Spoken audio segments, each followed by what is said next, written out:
Meu nome é Juvi, esse é o podcast Monólogos, onde eu sento aqui por alguns minutos e divago sobre algum assunto, não na intenção de trazer respostas, mas sim abrir perguntas, conversas. E hoje a gente vai falar sobre vida adulta. Puxado.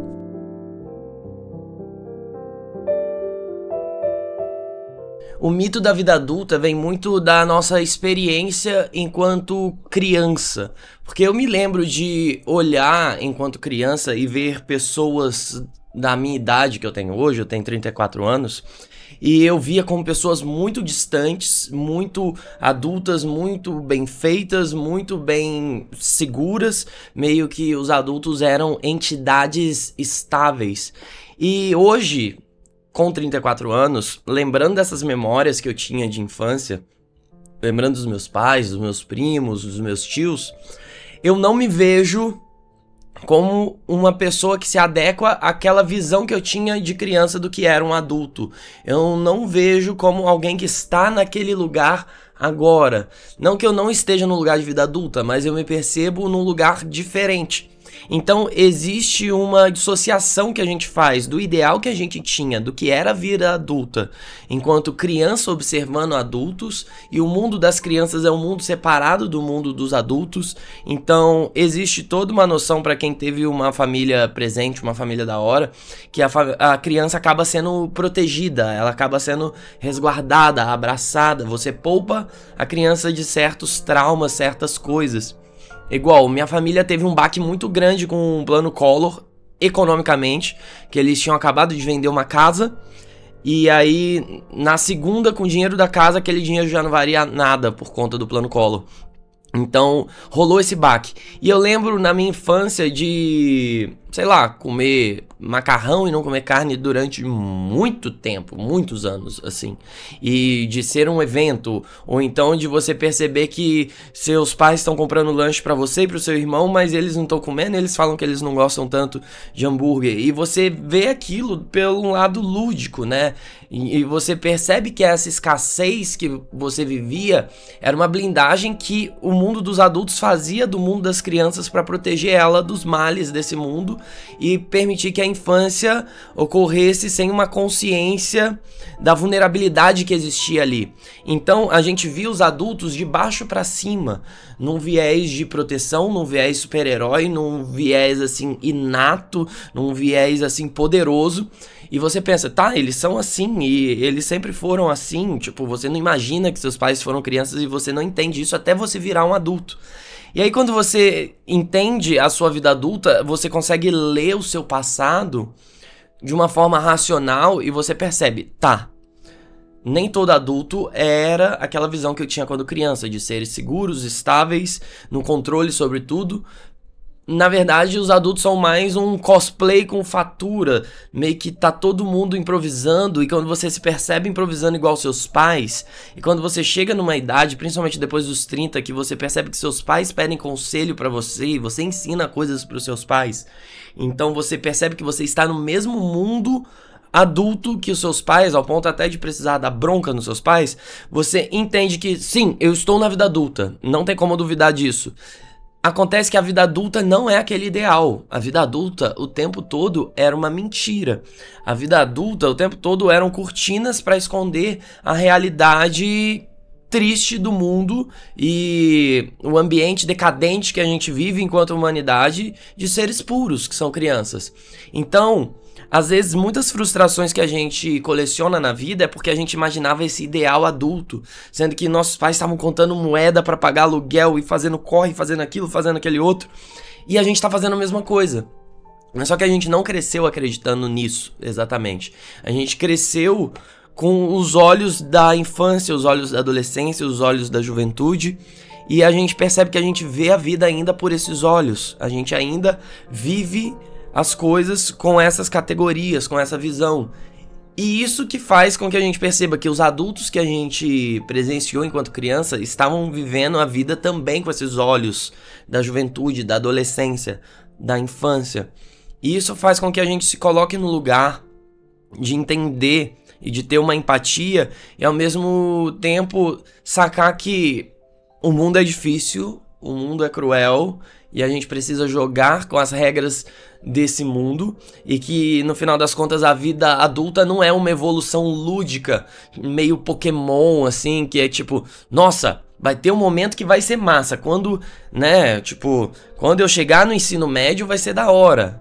Aí você tá no ensino fundamental e você chega no ensino médio, né? O Clóvis de Barros fala isso. Aí no ensino médio já fala, não, a faculdade vai ser da hora. Aí você chega na faculdade e falam, mas você já conseguiu um estágio? Não, então a faculdade não é da hora. Quando você conseguir o estágio vai ser da hora. Aí você consegue o estágio é tipo, quando você efetivar no estágio vai ser da hora. Agora quando você se formar vai ser da hora. Aí tem mestrado, doutorado, ou tem um emprego, aí tem a promoção. Aí corre atrás, aí não, quando você tiver filho vai ser da hora. Mas quando o filho crescer vai ser da hora. Quando ele for adolescente vai ser da hora. Mas quando ele for adulto, quando ele casar, quando você tiver neto... Então a vida acaba sendo um trem desgovernado, onde a gente não consegue perceber muito o agora com os olhos que a gente tem agora. A gente acaba meio que ultrapassando fases. E essa noção meio da evolução Pokémon, que é tipo, não, vai acontecer algo que vai fazer um corte, vai ser disruptivo e vai dar essa sensação de agora vai, né? Aquela história do peregrino que tá subindo a montanha e que ele nunca está no topo da montanha. Porque quando ele tá subindo a montanha, ele tá pensando em como vai ser legal tá no topo e como que vai ser irado e, velho, muito foda, muito foda. E quando ele chega no topo da montanha, ele tá pensando, caraca, como que eu vou descer daqui, né? Então, é sobre essa ansiedade, esse excesso de futuro e essa depressão, esse excesso de passado, que não faz a gente perceber que o ponto mais alto da montanha que a gente tá é exatamente agora. Isso acontece durante toda a caminhada. É esse processo, e que existem tropeços, existem quedas e existem variações que acontecem na vida.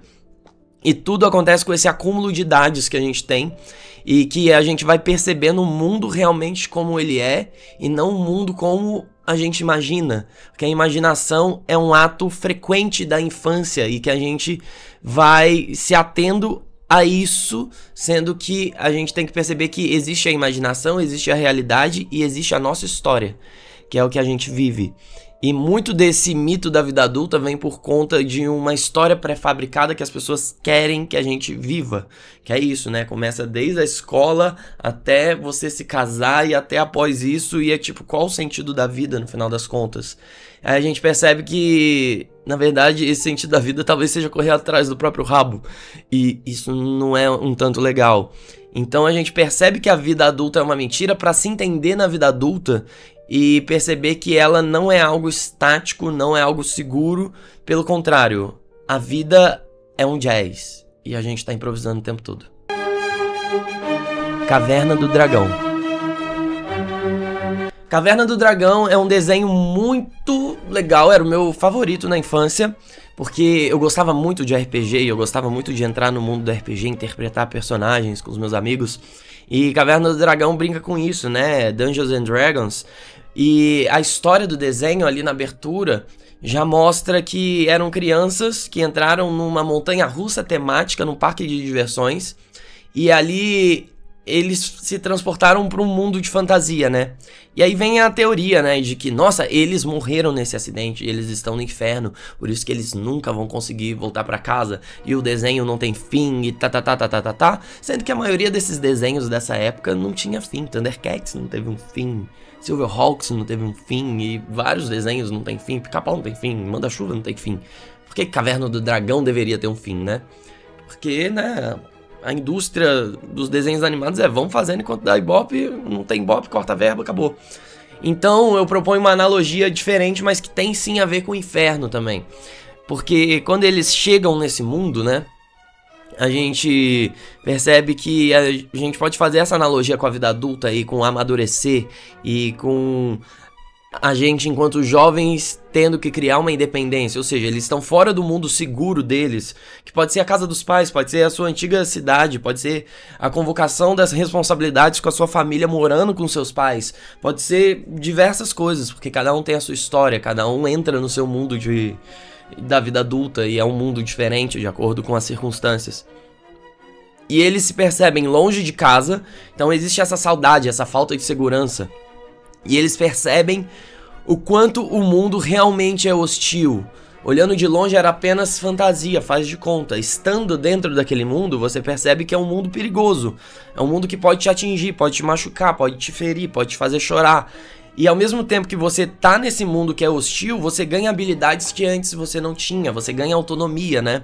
Então você percebe que os jovens ali, eles representam classes de RPG, tem o arqueiro, tem o guerreiro, tem o acrobata, tem o mago, e ao mesmo tempo eles recebem itens mágicos que interagem com a própria individualidade deles, né? Tem o escudo, aí tem o tacape que bate muito forte, aí tem o chapéu mágico, aí tem a vara da acrobata que se estica e ela consegue fazer movimentos, tem a capa de invisibilidade, e isso é analogia para nossa personalidade e individualidade na vida adulta, que é quando a gente vai descobrindo quem a gente realmente é. E a gente ganha essa liberdade de um mundo novo, e por isso que existe essa dicotomia do que é o inferno. O inferno é essa vida adulta que a gente vive agora, nessa terra devastada, nesse mundo terrível, mas ao mesmo tempo, será que voltar ao passado é possível? Será que voltar ao passado não seria o inferno, onde a gente não consegue desfrutar da nossa liberdade, da nossa autonomia, da nossa individualidade, da nossa expressão enquanto ser humano e da nossa descoberta? Então, esse corte do ninho, esse corte com a infância é algo que é necessário acontecer pra gente desenvolver e abrir espaço, né? É tipo a carta da torre do tarô, né? Precisa ter uma queda para que você tenha uma construção mais alta, né? Então a gente tem símbolos ali dentro do Caverna do Dragão, que tem o Mestre dos Magos, que é o que parece ser um guia, e você percebe que na vida adulta não existe um guia, não existe um padrão de operação, na verdade existem sombras, existem promessas enganosas, existem enigmas, existem coisas que a gente não entende que precisam ser decifradas, e a gente vê o Mestre dos Magos como esse reflexo da vida adulta que a gente tinha na infância, de uma pessoa mais velha, uma pessoa mais sábia, uma pessoa que mostra o caminho, e o impacto de perceber que talvez essa pessoa não esteja mostrando o caminho tão claramente, talvez esse não seja o caminho, talvez esse seja um enigma, talvez esse seja o caminho, mas o caminho para outra coisa. Então o Mestre dos Magos vem como esse desencanto desse grande outro que nos dá as ordens e nos dá a solução, né? Então a gente percebe que a vida adulta não era a solução dos problemas, mas sim os problemas de verdade em si. E ao mesmo tempo a gente tem o Vingador, que é meio que um espelho invertido do Mestre dos Magos, porque ele vem cobrar escolhas que a gente não fez. Ele nos impulsiona pra frente de acordo com as tensões e a atração da vida adulta, e ao mesmo tempo ele que nos desafia a vencer os nossos medos. Então é meio que um papel de Satanás na Bíblia, assim, quando a gente pega numa ótica menos maniqueísta, da gente entender esse dilema Deus e o diabo, onde Deus e o diabo conversam entre si, como tem no livro de Jó, e o diabo vem como um tensionador, um tentador, e ele cumpre a vontade de Deus, e ele faz isso para que essas tensões tenham disrupções de acordo com a vontade de Deus, de acordo com um bom futuro, de acordo com uma promessa. E enquanto ateia é muito doido falar sobre isso, porque eu gosto muito de religião, e pensar como essa dicotomia entre duas coisas que na verdade fazem parte de um mesmo, né? Segundo essa interpretação, então gente, calma, é só uma interpretação. A gente consegue entender esse papel do Vingador, né? É o que faz a aventura continuar, é o que faz a aventura progredir. Então, tipo, o senso de movimento existe por conta da urgência de movimento. E os arquétipos da vida adulta vão interagindo com essas dificuldades, né? E são arquétipos também contraditórios, né? A gente tem um mago que tem o poder, mas ele não entende o seu poder. A gente tem um guerreiro, mas ele é exausto e medroso. A gente tem uma ladina, mas ela se invisibiliza. Então essa tentativa de voltar para casa é uma tentativa de volta da juventude e pro conforto do mundo real, mas sempre existe algo que nos impede de voltar. E o que impede a gente de voltar é as nossas responsabilidades, a nossa fragilidade, é a Uni, é o unicórnio, é algo que existe apenas naquele mundo de fantasia. A Uni não poderia voltar para o mundo real porque ela é um unicórnio, ela não pertence ao planeta Terra. Então a responsabilidade deles é de tutorar as fragilidades que existem nessa vida adulta e cuidar disso, as responsabilidades que não podem ser largadas, que não podem ser deixadas ao léu, deixadas de mão. E na verdade o que impede a gente de voltar para um estado de relaxamento e de não compromisso são os compromissos que a gente faz na vida adulta e as responsabilidades que a gente assume na vida adulta deliberadamente, e as coisas que precisam ser feitas por nós ou não serão feitas por mais ninguém, ou a Uni vai morrer, ou a Uni vai estar sozinha. Então isso pode ser interpretado de várias maneiras. Tanto o seu aluguel que você tem que pagar, quanto o filho, a filha que você tem, quanto o dinheiro que você precisa depositar para os seus pais para ajudar eles na aposentadoria com eles, e todas as responsabilidades da vida adulta que nos cercam e que você não pode dar para trás. Existe uma linha que a gente cruza na nossa vida, que é uma linha sem volta, tipo quando a gente tá voltando ao aeroporto e é tipo assim, se esqueceu alguma coisa, pega agora, porque passou daqui, no return. Então é meio que a vida dançando nesse movimento entre o desejo de conforto e o desejo de liberdade, e como isso são coisas opostas, e ao mesmo tempo existe um conforto na liberdade que a gente não abre mão, por mais sofrido e dolorido que seja, é a vida que a gente quer ter, é a vida que a gente precisa viver e que a gente precisa ser.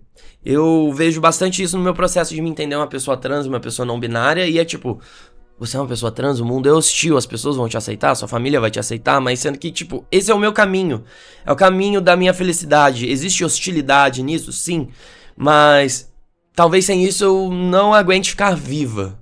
Então, esse é o caminho da minha vida, da minha autenticidade, e essas são as minhas broncas, essas são as minhas responsabilidades comigo, né? Então, muito se fala deles estarem presos no inferno, mas os poderes e a liberdade da individualidade, por mais que doa, é o lugar onde a gente deveria estar. Na verdade, o inferno é não ser quem a gente quer ser e quem a gente é. O inferno é voltar para o mundo real com as suas regras quadradas e o seu roteiro pré-determinado, onde a gente vai sofrer por não se adequar a essa caixa um tanto apertada e um tanto desconfortável. Roteiro. Pensar que a vida tem esse roteiro encaixotado é o que faz com que muita gente às vezes perceba em determinado momento da vida que ela precisa voltar atrás e refazer as coisas. E isso é algo muito difícil, né? Porque às vezes a gente tem essa sensação de tempo perdido, mas a vida não é tão curta assim. Sempre é possível voltar e remanejar as coisas e desfazer alguns nós, ou começar um bordado novo, por que não? E às vezes a gente precisa botar em prática o que a gente quer ser pra gente de fato ser aquilo, ao invés de ficar no plano das ideias. Então a gente precisa ter esse exercício ativo de revisionismo da gente, de quem a gente é. E eu gosto muito da ideia da frase que é: a gente dorme quando a gente finge que tá dormindo. Sabe aquela sensação de você deitou na cama e você precisa muito dormir porque você precisa acordar cedo no outro dia? Aí você apaga tudo e você faz assim, ó. Você bota a mãozinha, você deita na sua posição confortável e você pensa, tô dormindo. E a partir disso que você começa a dormir, quando você finge que tá dormindo. Você só vai cair do sono do nada quando você estiver com sono assim, exaustivo, um cansaço avassalador. Mas então, essa lógica é uma lógica que a gente precisa ser para crer. Ou seja, a gente precisa se colocar naquele estado de verdade, para que a gente consiga viver aquilo, ao invés de só maquinar e ter essa lógica do crer para ser. E às vezes a gente fica muito no campo da teoria e a vida vai passando enquanto a gente está no campo da teoria, e a gente tenta servir a dois senhores, onde eu vou seguir o roteiro aqui, mas eu vou tentar dar um jeito de escapar para cá às vezes. E isso acaba sendo uma lógica neoliberal que acredita muito no crer primeiro, né, nos sistemas meritocráticos, que empurram a gente para acreditar não nas leis do que a gente vive, na nossa história, né, mas numa expectativa do que o mundo pode ser, numa promessa de futuro, numa promessa de ganhos que a gente vai ter seguindo certo caminho. Mas na verdade a gente precisa se colocar em certos lugares e romper e se desafiar e se colocar em desconfortos às vezes, para entender o que pode acontecer a partir disso. Se a gente não vive essas coisas, se a gente fica pensando, mas não dá certo porque pode acontecer tal coisa talvez aconteça, ou tal coisa talvez não aconteça, sendo que a gente precisa se colocar no jogo ali. E às vezes se sujeitar a isso, ao desconhecido, é o que dá essa ânsia da vida adulta, né? Mas é preciso se expor, não é sobre planejar, é sobre dançar conforme a música, e cada pessoa ouve uma música na sua vida, na sua história, né? E aí que a gente percebe que a gente não muda de olhos ao crescer, a gente continua vendo a vida pelos mesmos olhos, e as pessoas que estão ao nosso redor também vivem assim. O que acontece é que a gente muda de cenário, a gente muda de contexto, a gente muda de pessoas, a gente muda de responsabilidades, a gente muda de prioridades. E a gente percebe que a vida adulta é esse momento onde o protagonismo da sua própria vida é algo inafiançável, é algo que você não pode desistir. A vida meio que é isso. Você tem as rédeas da coisa. E não é como se você tivesse as rédeas e você guiasse pra onde você quer. Você tem as rédeas de um cavalo desgovernado, de um cavalo selvagem. Você consegue ditar certas coisas, mas você tem que dançar conforme a música ao mesmo tempo. Então é o eterno o que eu quero e o que é possível querer. E dentro dessas circunstâncias, como que eu guio de acordo com a minha força pra um caminho que é mais próximo daquilo que eu desejo. Então, conforme a gente vai crescendo, a gente vai aprendendo a guiar e ler o mundo, né? Ao invés de querer transformar o mundo. A gente precisa ler o mundo e entender para onde as coisas vão. E isso às vezes é desromantizar certas coisas e fazer as pazes com certos sofrimentos, entender que existem sofrimentos e existem alegrias e a gente quer evitar ao máximo esses sofrimentos, mas eles dão sentido às alegrias também. Mas ao mesmo tempo isso dói, isso machuca, eu não quero viver isso, né? E no final das contas a gente tem medo da nossa própria história.